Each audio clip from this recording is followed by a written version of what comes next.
मयूरभंज जिले के बारीपदा से मानवता की एक प्रेरणादायक मिसाल सामने आई है। एक कैंसर मरीज की जान बचाने के लिए बारीपदा के समाजसेवी और नियमित रक्तदाता डॉक्टर नीरज कुमार पोथाल ने एक बार फिर आगे आकर प्लेटलेट्स दान किए हैं। 136 बार रक्तदान और 25 बार प्लेटलेट्स दान कर चुके डॉक्टर पोथाल का ये योगदान आज पूरे समाज के लिए प्रेरणा बन गया है। आइए देखते हैं यह खास रिपोर्ट। मानव सेवा को अपना जीवन लक्ष्य बना चुके बारीपदा के प्रसिद्ध समाज सेवी डॉक्टर नीरज कुमार पोथाल ने कटक स्थित एससीबी मेडिकल कॉलेज एवं अस्पताल में भर्ती एक कैंसर मरीज के लिए प्लेटलेट्स दान कर मानवता की अनूठी मिसाल पेश की है। एससीबी मेडिकल के ब्लड बैंक में डॉक्टर जगन्नाथ साहू की निगरानी में यह प्लेटलेट संग्रह किया गया। यह पहली बार नहीं है जब डॉक्टर पोथाल किसी जरूरतमंद की मदद के लिए आगे आए हों। इससे पहले भी वे कई बार अपने खर्च पर बारीपदा से कटक और भुवनेश्वर पहुंचकर गंभीर मरीजों की जान बचाने में सहयोग कर चुके हैं। डेंगू, कैंसर और बोन मैरो से जुड़ी गंभीर बीमारियों से जूझ रहे मरीजों के लिए वे कई बार प्लेटलेट्स दान कर चुके हैं। डॉक्टर नीरज कुमार का पोथाल अब तक 136 बार स्वैच्छिक रक्तदान और 25 बार प्लेटलेट्स दान कर एक दुर्लभ रिकॉर्ड बना चुके हैं। रक्तदान तक ही उनकी सेवा सीमित नहीं है। डॉक्टर पोथाल देश भर में रक्तदान जागरूकता अभियान भी चला रहे हैं। विभिन्न स्कूलों, कॉलेजों, सेमिनारों और जागरूकता शिविरों में भाग लेकर वे युवाओं और आम लोगों को रक्तदान के महत्व और इसके स्वास्थ्य लाभों के बारे में जागरूक कर रहे हैं। उनकी प्रेरणा से आज सैकड़ों युवा नियमित रूप से रक्तदान के लिए आगे आ रहे हैं। समाज के प्रति उनका समर्पण और सेवा भावना युवा पीढ़ी के लिए एक आदर्श बन चुकी है। विभिन्न सामाजिक संगठनों और बुद्धिजीवियों ने उनके इस कार्य की सराहना करते हुए इसे मानवता की सच्ची सेवा बताया है। निस्वार्थ सेवा और मानवता के प्रति समर्पण का एक ऐसा उदाहरण आज के समय में बहुत कम देखने को मिलता है। डॉक्टर नीरज कुमार पोथाल का यह कार्य न केवल एक मरीज के लिए जीवनदान साबित हुआ है, बल्कि समाज को भी रक्तदान और मानव सेवा के लिए प्रेरित कर रहा है।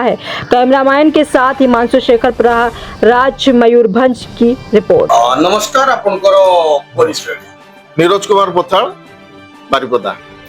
तेबे आमे सुनलु जे आपण वर्तमान सुधा 136 थर ब्लड देले। तेबे लोक 136 रो आमे ऑल इंडिया लेवल को जतला देखु 136 रो अधिक अछि, बट ओडिसा रे 136 टा होछि हाईएस्ट। तेबे 136 रो प्रूफ केमति लोक दउछ? देखो प्रथम है जो आमे ब्लड दौचे, होल ब्लड दौचे, पुरुष माने 3 मास को थरे दउचंती, महिला माने 4 मास को थरे दउचंती।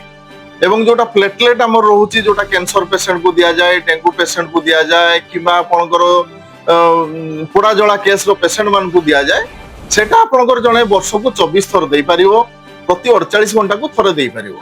आमे जेहेतु बारीपदा रहउचो, बारीपदा रक्त भंडार रे से सिस्टम नाही, तेनु आमे जाई कि कटक भुवनेश्वर रे से पेशेंट मान को आमे एसडीपी बा प्लेटलेट दउचु, सेटा जोटा कि हमरो बहुत खर्च होई जाउची। सेति पई आमे नियमित भाव रे जाई पारुनु। जदि हमर बारीपदा रे होंता आमे मध्य सेही ऑल इंडिया लेवल ले जो डोनर माने अछंती से जगह को आमे पहुंच पारो।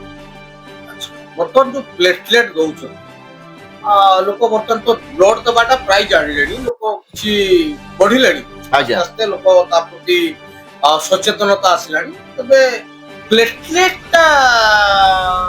कोन देबे बारीपदा रे जदी सुविधा हुए पब्लिक देबे ना ताकि भी जागरण करिया पई पड़े?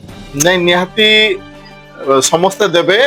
तो ए जिनसटा सब रक्तदाता माने जानिबा दरकार जे मु बारीपदा रो जतेबेले जाई कि एसडीपी बा प्लेटलेट दउथली कटक भुवनेश्वर रे, मते देखि कि बारीपदा रो आउरी भी बहुत जन रक्तदाता सेमाने मध्ये जाई कि नियमित भाव रे एसडीपी डोनेट करूचंती, जोटा कि बहुत कैंसर पेशेंट को काम रे आसुची। तबे ई प्लेटलेट केते दिन अंतर रे बा व्यवधान रे लोक जन देई परिबो?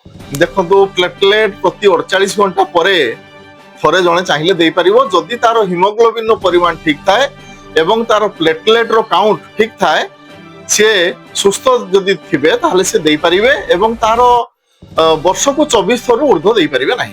तबे आपण केवल जे रक्त दियंती ता नुए प्लेटलेट भी दियंती जानि। तबे मयूरभंज रे हाईएस्ट ब्लड के देइथिबे बोली आपण भाबुछ? मु तो भाबुची मोर बोधे सब हाईएस्ट अछि, आउ मो जानिबार सेंति नाहंती। आउ ओडिसा रे भी मोर हाईएस्ट रिकॉर्ड अछि 136, ता तळे 122 24 ए भलिया अछि। ओडिसा बाहर अछंती जदि प्लेटलेट व्यवस्था कोनता बारीपदा रे आज्ञा, तबे आपण मास को केते थर देई पारंते? मास को 2 थर तो मिनिमम देई होबो, आराम रे 2 थर 3 थर देई होबो।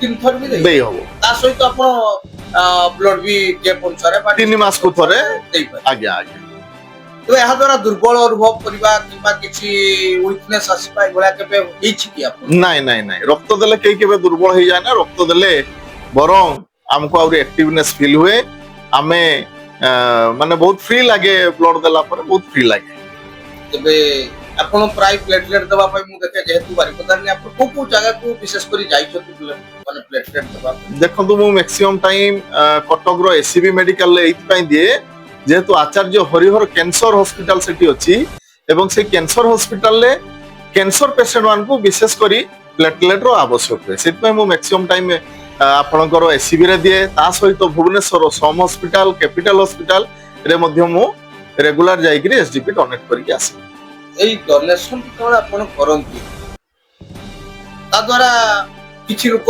ଅନୁପ୍ରାଣିତ ହେଇଥାନ୍ତି ଆଜ୍ଞା ତେବେ କେବଳ ଯେ ଯାହା ବା ଯେତିକି ଲୋକ ଅନୁପ୍ରାଣିତ ହୋଇଛନ୍ତି ସେୟା ନୁହେଁ ବର୍ତ୍ତମାନ ବି ବହୁତ ଲୋକ ଅଛନ୍ତି ଯୋଉମାନେ କି ବ୍ଲଡ ଦେବା ବା ପ୍ଲେଟଲେଟ୍ ଦେବାକୁ କୁଣ୍ଠାବୋଧ ପ୍ରକାଶ କରନ୍ତି ତେବେ ସେଇଭଳି ଲୋକଙ୍କୁ କଣ କହିବେ ଯେମିତି ଗୋଟେ ରୋଗୀ ପଡିଛି ତାଙ୍କର ପରିବାରର ବହୁତ ଲୋକ ଅଛନ୍ତି କିନ୍ତୁ ଆସିକି ବ୍ଲଡ ବ୍ୟାଙ୍କରେ ଖୋଜନ୍ତି ବ୍ଲଡ କେହି ଯଦି ଆମକୁ ବ୍ଲଡ ଦେଇଦବ ଆମ ରୋଗୀ ବଞ୍ଚିଯିବ କାହିଁକି ନିଜେ ବାହାରନ୍ତି ଏ ଅସୁବିଧା କଣ?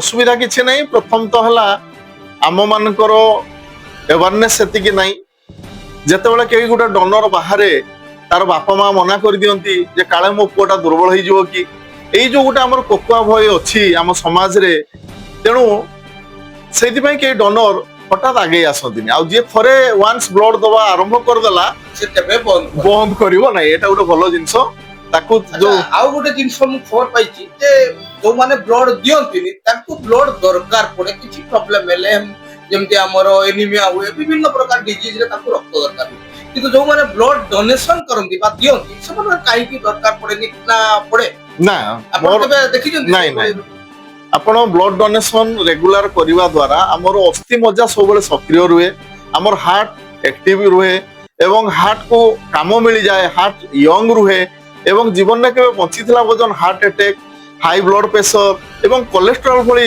ମାରାତ୍ମକ ରୋଗ ଏବଂ ଆପଣଙ୍କର ବ୍ଲଡ କ୍ୟାନ୍ସର ଭଳିଆ ରୋଗ ମଧ୍ୟ ହୁଏ ନାହିଁ ତା ସହିତ ଅନ୍ୟାନ୍ୟ ରୋଗରୁ ମଧ୍ୟ ଆମକୁ ମୁକ୍ତି ମିଳେ ତେବେ ଲାଷ୍ଟ ଗୋଟିଏ ଲାଇନରେ ଆପଣ ଯୋଉ ଦର୍ଶକଙ୍କ ପାଇଁ କଣ ଦର୍ଶକ ମାନଙ୍କୁ ମୁଁ ଗୋଟିଏ ଅନୁରୋଧ କରିବି ଆଗରୁ ମଧ୍ୟ ମୁଁ ସବୁବେଳେ କରି ଆସୁଛି ଯେ କିଛି ନହେଲେ ବର୍ଷକୁ ଥରେ ଆମେ ଆମର ଯୋଉ ଜନ୍ମଦିନକୁ ପାଳନ କରୁଛୁ ବହୁତ ଧୁମଧାମରେ ନିଜର ମାନେ ଜନ୍ମଦିନଟିକୁ ଆଟଲିଷ୍ଟ ବର୍ଷରେ ଥରେ ନିଜର ରକ୍ତଦାନ କରନ୍ତୁ ଏବଂ ଯୋଉମାନେ ବିବାହିତ ତାଙ୍କର ବିବାହ ବାର୍ଷିକୀରେ କିମ୍ବା ଯେକୌଣସି ଶୁଭ କର୍ମରେ ନିଜେ ନିଜ ପାଇଁ ସେଲିବ୍ରେସନ କରିକି ରକ୍ତଦାନ କରିକି ଅନ୍ୟ ରୋଗୀ ମାନଙ୍କର ମୁହଁରେ ଟିକେ ଆମେ ହସ ଫୁଟେଇବା ପାଇଁ ପ୍ରୟାସ କରିବୁ ବହୁତ ବହୁତ